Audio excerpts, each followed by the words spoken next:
Hello everybody, Gabe here. Today I am in Newmarket at the Savannah Kitchen. I am with owner Chris Caddy, and we're going to talk a little bit about how they got started, because you've only been open for a very short period of time, right? 3 weeks and 1 day, I think. Okay, yeah. And tell me a little bit how you started, because you started early with your cooking career, and then it kind of took off from there. Yeah, well, I mean, I just started just trying to add spices to my mom's cooking, I didn't know what I was doing. I would just smell spices and smell the dish and add things, and it turned out that my dad thought it tasted better, and I got interested in doing more. I thought, 2 weeks later, at age 12 or 13, something like that, I was making flour tortillas, which I thought was the most amazing thing in the world, even though it's flour, water, and salt. And that's about it. Tasty though. Yeah. And I just from there on, I just fell in love with the idea of making food. I worked with a bunch of chefs from really good restaurants in New Orleans, from Commander's Palace, Cape Hall's, Paul Prudhomme's place, Emerald's, and then Sazerac Restaurant, which was actually up in Seattle. And I spent some time in the kitchen there, and I just fell in love with that style of food. Deep, resonant flavors, no foo-foo, super subtle background nuanced stuff. It's all kind of in-your-face flavors, a lot of low and slow cooking, and I really like it, because I feel like it's just more authentic, more real. I mean, there's nothing wrong with super fine dining French food and super composed plates, and that's great. And believe me, I love going out and eating that. But I just wanted something that kind of covers the bases from. It's kind of comfort food, but it's more involved. There's a lot of complex flavors, especially in New Orleans, Cajun, Creole cooking. There's a lot of complex flavor combinations. Not necessarily spicy, which we talked about, but spices, and I just love the straightforwardness of it. The type of cuisine where you get enough to eat. You don't have to think too much about what's going on, but it's complex enough to really to interest the foodies and not scare away the conservative diners. And that's a fine line to walk. In-house, I've got Louisiana Crystal Hot Sauce, which is a lot of our marinades for like our fried food is buttermilk and Louisiana Crystal Hot Sauce, and then dredged in cornmeal. That's just a staple. It's a little less hot than Tabasco, and not as vinegary, so that the flavor of the food comes through. A green Tabasco, the green Tabasco I think is a great product, and we've got a chili verde, a green chili. You can add that too if you want more heat. Got Crabanero, which is a Old Bay habanero lemon hot sauce, which my buddy and we started the company 30 years ago or so, and I had left the company with him, went out to Seattle, and I just bought a case of that from a store that, outlet store that he uses down in Delaware.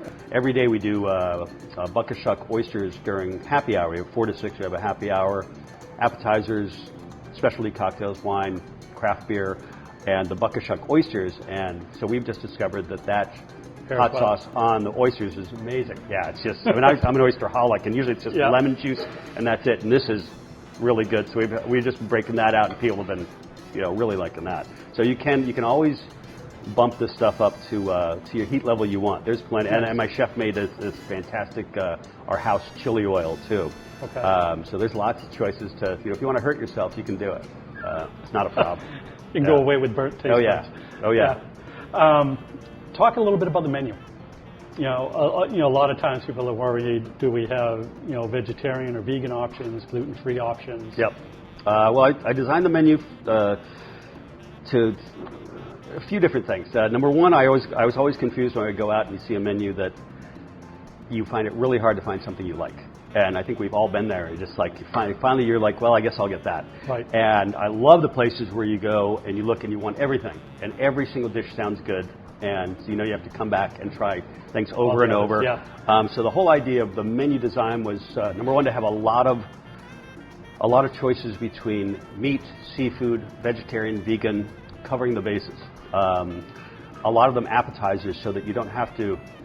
You can taste a bunch of different things, and you don't have to necessarily get an entree. Like my gumbo and my chili verde and all the salads are, an appetizer or an entree portion, so you can taste these things. Another one was trying to make it vegetarian, gluten-free friendly. So the whole menu is gluten-free. My fryer is gluten-free, except for the gumbo, which you have to do a dark roux to make a good gumbo. Yeah. And there's a few things that we have, like breadcrumbs on. We actually have breadcrumbs. We make these tiny little mini croutons, which is in between the big croutons and a crushed, crouton, right. which actually works out really well. And we just leave that off for gluten-free. And there's a lot of things also that you can. There's vegetarian adaptable or gluten-free adaptable, which we can make without. We can make, and it's almost the same dish. But to make sure that people who have, they're vegetarian or they have, gluten issues or whatever, they can do that. And we have one fryer. Our kitchen is so small. So I just say to make the whole fryer gluten-free. So no matter what goes in there, there's no cross-contamination. Savannah Kitchen. Where'd you come up with the name? It's just a pretty name. I knew a girl once named Savannah. Okay. But also, it's Savannah, Georgia. The menu is Southern, New Orleans, Cajun, and Creole, and it's a mixture and a mishmash of that. And I had a couple of names I was going through, and finally, Savannah Kitchen, it's just a pretty name. I had put this logo together, and she is not necessarily Savannah. She could be Savannah. We just don't know. Okay. I just found this image, these different images that I put together years ago, and I was looking for like kind of a iconic throwback, little older style image, and finally came up with this, and I just thought it was just really cool. So one of the things I noticed immediately upon coming in was the partitions and what you did there to keep the social distancing, so you could have a full restaurant and you have privacy between the tables. Is there anything that we didn't cover that you want to talk about? Just that, a few things. First of all, being able to get in here, there's two people who are really responsible for that. My father, who let me use his credit, which was key, and Eric Chinberg, the owner of the mill buildings. He did his best to really make it work. Without those people, it would never have happened, ever. My team is amazing. In the kitchen, Ian Gage is my executive chef. Mike Bilodeau is my sous chef, and both of them took everything was in my head. All the recipes, all the ingredients, everything's in my head. There's nothing written down. So I had to go through all the ingredients with them, and together we had to come up with real numbers of amounts. Right. And which cooks like. They like amounts. Yeah. Customers like consistency too. But above and beyond that, just what Ian and Mike were able to do with what I wanted, and we came together, and these things all coalesced and came together really exactly the way I wanted. So it's nothing happens in a vacuum. It's all about the people you work with, and the team members, front of the house, back of the house, are amazing. I really wanted to create a little family that really got along here, really enjoyed working together, had a great attitude. You can teach skills, you can't teach attitude. And it's critical that a team merges and builds together. Yeah, and that's the thing is with no toxic influences, and they just which I think we've achieved. Anything else? Just the fact that I think this is it's just a really cool spot. There is nothing like this in all of New England. There is nothing covering all of these bases. We're really concentrating on a heightened level of quality. This place is so small. We don't have any walk-ins. We get multiple orders a week of everything. So it comes in fresh. It goes out fresh immediately. Same thing with our specialty cocktails.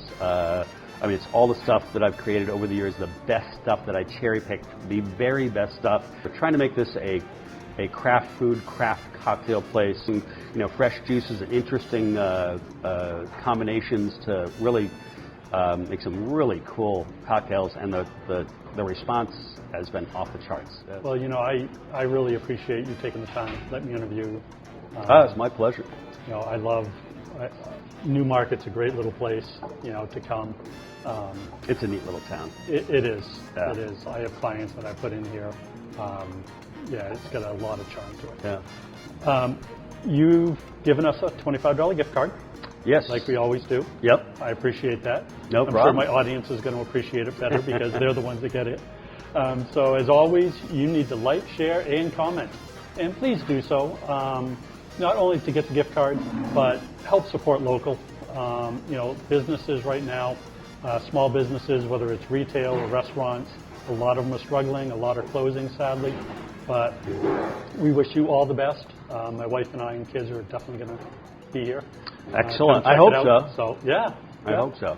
And until next time, you guys take care, be safe, and we'll talk again soon. Bye.